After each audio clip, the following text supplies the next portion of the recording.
Hello बच्चों, आपका अपने ट्यूटर टॉक चैनल में स्वागत है। आज की वीडियो में मैं आपको Kepler's law of planetary motion के बारे में बताऊंगा। केपलर के 3 लॉ हैं। फर्स्ट लॉ इसका है law of orbit, second law law of area, third law of period. First law जो है लॉ ऑफ ऑर्बिट में केपलर बताता है कि जो प्लैनेट है वह सन के अराउंड एक एलिप्टिकल ऑर्बिट में घूमते हैं, चारों ओर उसके चक्कर लगाते हैं। और इस एलिप्टिकल ऑर्बिट के 2 एक्सिस हैं। एक तो इसका है ये मेजर एक्सिस होगा, तो इसे लिख देते हैं। ये वाला एक्सिस जो है कौन सा है? Major axis, major axis. और सेकंड कुछ इस तरह से इसका माइनर एक्सिस। तो ये बड़ा है तो इसे मेजर, ये छोटा एक्सिस है तो इसे बोलेंगे माइनर एक्सिस, माइनर एक्सिस। तो ये उस पूरे डिस्टेंस को अगर हम चाहें तो इससे हम पूरे डिस्टेंस को नेम दे सकते हैं 2a। जो मेजर एक्सिस का डिस्टेंस है उसे हमने 2a का नेम दे लिया। और इस मेजर एक्सिस का जो सेंटर वाला पॉइंट है जिसे हमने o का नाम दिया, इस पॉइंट को सेंटर ऑफ एलिप्स कहते हैं। तो ये सेंटर ऑफ एलिप्स हो गया। और जो इसके 2 पॉइंट हैं, इस पॉइंट को हम नेम देंगे P, इसको हमने नेम दे दिया A। तो जो P से लेकर O तक का डिस्टेंस है और A से लेकर O तक का, ये दोनों डिस्टेंस आपस में इक्वल होंगे। और कितने होंगे? A। क्योंकि अगर पूरा डिस्टेंस जो मेजर एक्सिस की पूरी लेंथ है वह 2a है तो हाफ लेंथ a हुई ना।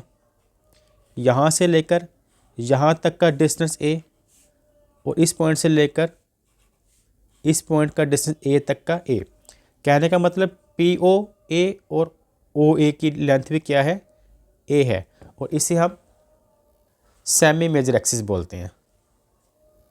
और जो इसका जो सेमी मेजर एक्सिस है, इनके सेंटर में इसके एक फोकाई होता है जिसे आप S का नेम दे सकते हैं। इधर अलग से एक सेंटर होगा जो O और A के सेंटर, इसे S1 का नेम दे दिया। तो एक तरह से जो एलिप्टिकल ऑर्बिट है इसके 2 फोकाई होते हैं और इन दोनों में से किसी एक फोकाई पर सन होता है। और इस सन के चारों ओर जो प्लैनेट है वह घूमते हैं कुछ इस तरह से। मान ली मैं यहाँ पर एक प्लैनेट बना देता हूँ, ये हमारा हो गया प्लैनेट, ये सन है। और ये जो 2 फोकाई के बीच में जो किसी एक पर सन होगा और इस सन के चारों ओर एलिप्टिकल ऑर्बिट में जो डिफरेंट प्लैनेट होते हैं वो सन के चारों तरफ चक्कर लगाते हैं। और जो पॉइंट, ये जो P पॉइंट है मेजर एक्सिस का, P पॉइंट जो सन के नज़दीक है उसे हम closest point P called perihelion बोलते हैं इसे। और फारदेस्ट पॉइंट जो दूर है उसे हम एपहेलियन बोलते हैं। जो सन के नज़दीक है उसे पेरिहेलियन बोलना है और दूर वाले को एपहेलियन। और मिड पॉइंट जो होगा मेजर एक्सिस का O, उसे सेंटर ऑफ एलिप्स। और PO और AO जो हाफ लाइन है, जो मेजर एक्सिस का इधर वाला हाफ पोर्शन, इधर वाला हाफ पोर्शन को सेमी मेजर एक्सिस कहते हैं। तो इस तरह से जो केपलर्स का फर्स्ट लॉ है वो बताता है कि every planet revolves around the sun in an elliptical orbit, यानी कि इस इलिप्टिकल ऑर्बिट पे सभी प्लैनेट घूमते हैं। द सन सिचुएटेड, जो सन होता है वह कहाँ पर होता है? At one foci of the ellipse, किसी एक फोकाई पर वह होगा, जैसे यहाँ पर हमने सन को एज्यूम किया है। Kepler's second law, law of areas. ये लॉ हमें क्या बताता है? जैसे यहाँ तक हम समझ चुके थे कि जो सन होता है दोनों में से किसी एक फोकाई पर होता है। यहाँ पर हम सन को लेटर ले लेते हैं। और अगर मान लो ये प्लैनेट जो सन के चारों ओर प्लैनेट घूमते हैं, अगर प्लैनेट पहले मान लिए हम इस पॉइंट पे था, फिर ये आगे मूव करके इस पॉइंट पर आ गया, तो जो लाइन मिलाएंगे सन और प्लैनेट को, लाइन अगर लाइनें मिलाएं और जो एरिया इसके बीच में बनेगा वह एरिया उतने ही टाइम में सभी पार्ट में इक्वल कवर करेगा, अगर टाइम पीरियड सेम रखा जाए। जैसे इसे कैसे समझ सकते हैं, जैसे मान लो यहाँ से ए से बी पॉइंट पर गया, वो इस पॉइंट को हमने ओ मान लिया, तो जो ट्रायंगल ओ ए बी का एरिया होगा, और यहाँ पर एक प्लैनेट मान लेते हैं, यही प्लैनेट मान लो, पहले वो पी पॉइंट पर था, फिर वह क्यू पॉइंट पर आ गया यहाँ पर,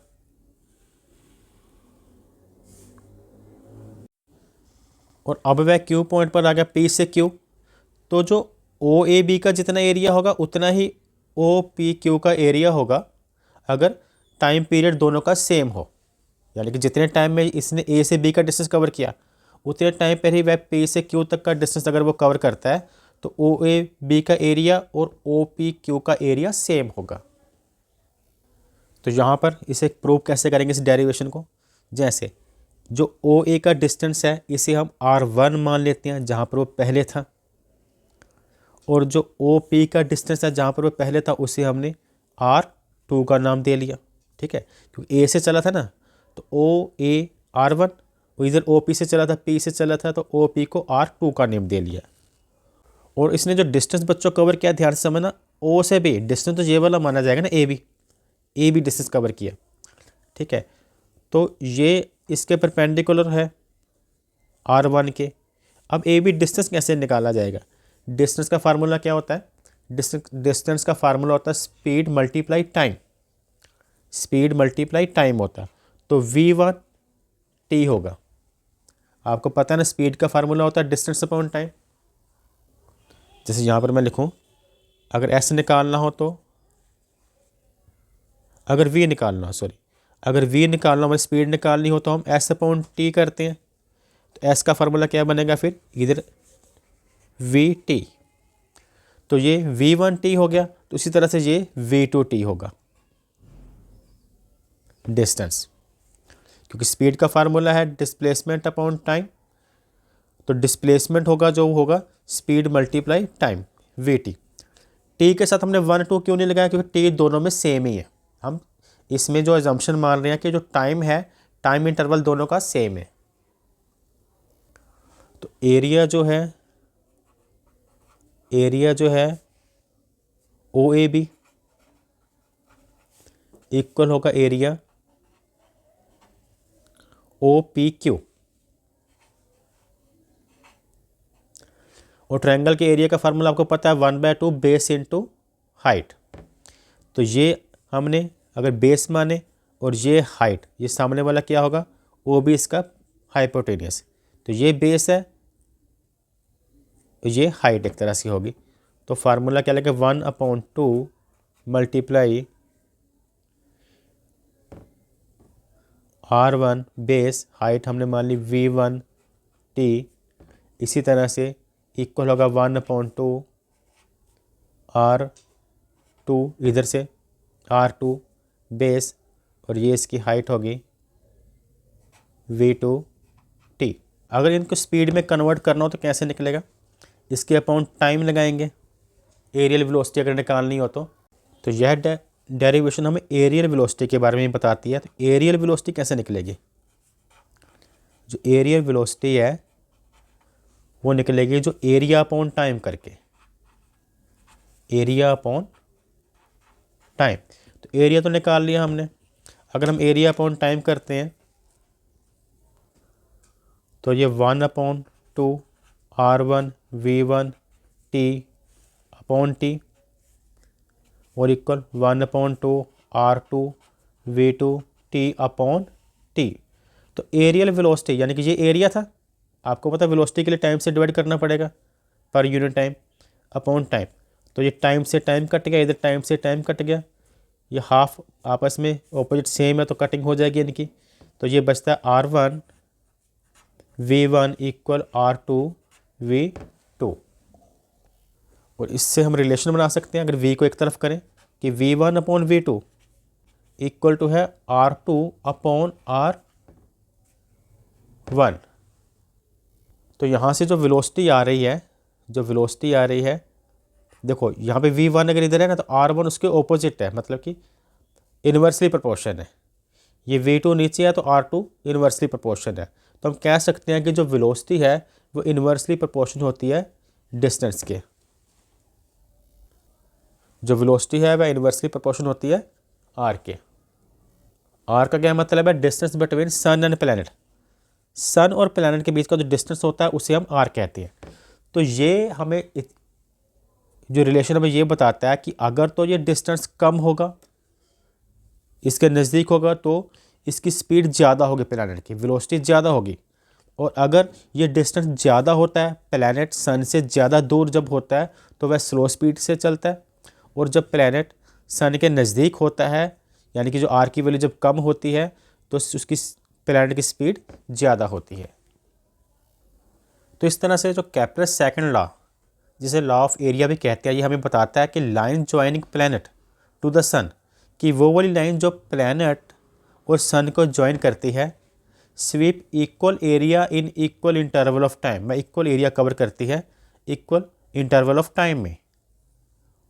और the areal velocity of the planet around the sun is constant. जो एरियल वेलोसिटी होती है प्लैनेट की अराउंड द सन, वो क्या होती है? कांस्टेंट होती है। और ये लॉ हमें law of conservation of angular momentum के बारे में भी बताता है। इसमें जो एंगुलर मोमेंटम होता है वो भी कांस्टेंट होता है। जैसे एरियल वेलोसिटी हमने यहाँ पर प्रूव की थी कि r1v1 इक्वल है r2v2, जो कि कांस्टेंट है। अगर इसको जो r1v1 r2v2 है, जो हमने यहाँ तक हमने प्रूव कर लिया था, r1v1 इक्वल टू क्या किया था? r2v2। अगर बोथ साइड इसे m से मल्टीप्लाई कर दिया जाए तो ये कैसे हो जाएगा? इसे m v1 r1 और m v2 r2 लिख सकते हैं। अब m v1 क्या होता है? मास मल्टीप्लाई वेलोसिटी क्या होता है? आपको पता है लीनियर मोमेंटम। लीनियर मोमेंटम होता है p1, इधर आ जाएगा p2। तो m के साथ 1 2 क्यों नहीं डाला? क्योंकि प्लैनेट का जो मास होगा वो तो सेम ही होगा ना, तो इसलिए वहाँ पे हमें 1 डालने की ज़रूरत नहीं, सिंपल m लिखना है आपने। ऊपर से r उतारेंगे, r1 और r2। अब p1 r1 जब लीनियर मोमेंटम को r से मल्टीप्लाई किया जाए तो क्या आता है? Angular momentum L1 equal L2।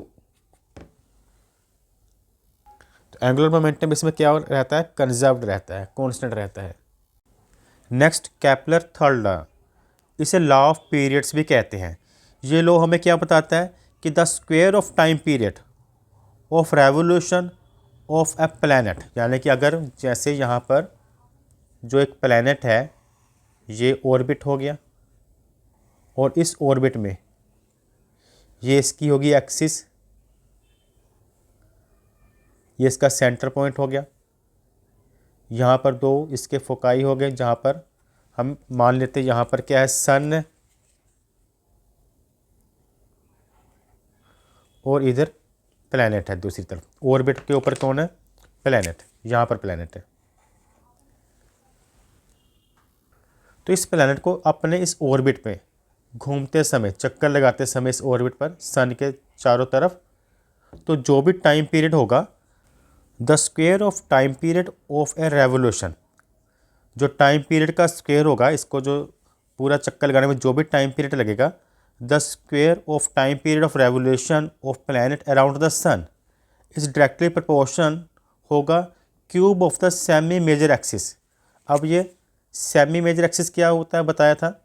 Semi major axis है यहाँ से पी से लेकर ओ तक का डिस्टेंस ए, जो कि मेजर एक्सिस का हाफ पॉइंट हो गया कह लो। इसका इलिप्टिकल सेंटर है, तो पी से ओ तक का जो डिस्टेंस होगा वो होगा सेमी मेजर एक्सिस। तो कहने का मतलब प्लैनेट जो टाइम पीरियड लेता है उसका स्क्वायर डायरेक्टली प्रोपोर्शन किसके होगा? जो सेमी मेजर एक्सिस है उसके क्यूब के। टाइम पीरियड का स्क्वायर है और सेमी मेजर एक्सिस का क्या है? क्यूब है। अब अगर हमने यहाँ पर इक्वल लगाना है तो यहाँ पर कुछ ना कुछ कांस्टेंट लेना होगा, के आर क्यूब। और अगर मैं आर क्यूब को इसके अपॉन कर दूँ, T square upon R cube, तो इक्वल के यानी कि कांस्टेंट। और इस कांस्टेंट की वैल्यू क्या होती है? इस कांस्टेंट की वैल्यू जो एवरेज डिफरेंट प्लैनेट की थोड़ा सा वेरी कर सकती है, जो एवरेज वैल्यू इसकी है वो 2.95 मल्टीप्लाई 10 की पावर -34 ईयर का स्क्वायर और मीटर क्यूब। तो यहाँ पर टाइम पीरियड का स्क्वायर है, तो यहाँ पर हमने ईयर का स्क्वायर लिया है क्योंकि उसका यूनिट ईयर है टाइम का। और नीचे आर डिस्टेंस नीचे है, तो उसके लिए एम की पावर हमने क्या डाली, -3। तो यहाँ पर लिखा है कि planet situated at larger distance from the sun. अगर कोई प्लैनेट सन से लार्जर डिस्टेंस पर सिचुएटेड है तो take longer time to complete one rotation around the sun, तो उसे चक्कर लगाने में ज़्यादा समय लगेगा। रीज़न क्या है, क्योंकि हमें यहाँ पर पता ही है कि जो टाइम पीरियड होता है वह डायरेक्टली प्रोपोर्शन किसके होता है, डिस्टेंस फ्रॉम सन, या कह लो। अब डिस्टेंस फ्रॉम सन कैसे हमने मान लिया, क्योंकि ये जो हमने आर लिया है जिसे सेमी मेजर एक्सिस है, इसे इसलिए लिया गया है, एक तरह से ये एवरेज डिस्टेंस कवर किया गया, क्योंकि जो सन से प्लैनेट का डिस्टेंस क्या वो चेंज होता रहता है। जैसे यहाँ पर ये होगा, यहाँ पर ये चेंज हो जाएगा, यहाँ पर ये थोड़ा नज़दीक हो जाएगा। तो अगर इन सभी डिस्टेंस की एवरेज निकाली जाए तो वो सेमी मेजर एक्सिस आती है। तो इससे इतना तो क्लियर हो जाता है किसी की जो टाइम पीरियड का लिंक डिस्टेंस से है कहीं ना कहीं। तो अगर तो डिस्टेंस ज़्यादा होगा सन से तो टाइम पीरियड भी ज़्यादा लगेगा। तो अगर आपको यह वीडियो पसंद आई हो तो वीडियो को लाइक और चैनल को सब्सक्राइब करें। Thanks for watching.